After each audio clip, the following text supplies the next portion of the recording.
आज नांदेड जिल्हा व शहर काँग्रेस कमिटीच्या वतीने पत्रकार परिषद आम्ही ठेवली होती। त्याचं कारणही असंच आहे की येणाऱ्या 28 तारखेला महाराष्ट्र प्रदेश काँग्रेस कमिटीचे प्रदेशाध्यक्ष सन्माननीय हर्षवर्धन भाऊ सपकाळ साहेब नांदेडला येत आहेत। आम्ही नांदेडच्या सर्व काँग्रेसजनांनी जय जवान जय किसान ही रॅलीचं आयोजन केलेलं आहे।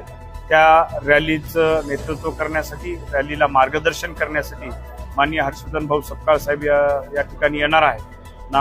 28 तारखेला सकाळी साधारण 11 वाजता नांदेड शहर काँग्रेस कमिटीच्या बाहेर हर्षवर्धन भाऊ सपकाळ सर्व रॅलीला आणि सर्व कार्यकर्त्यांच्या मंडळीला मार्गदर्शन करतील आणि त्यानंतर रॅलीची सुरुवात होईल आणि रॅलीचा समारोप जिल्हाधिकारी महोदयांच्या कार्यालयासमोर होईल आणि रॅलीच्या नंतर माननीय हर्षवर्धन भाऊ सपकाळ आणि काही प्रमुख कार्यकर्ते मंडळी त्या ठिकाणी जिल्हाधिकारी महोदयाला निवेदन देतील।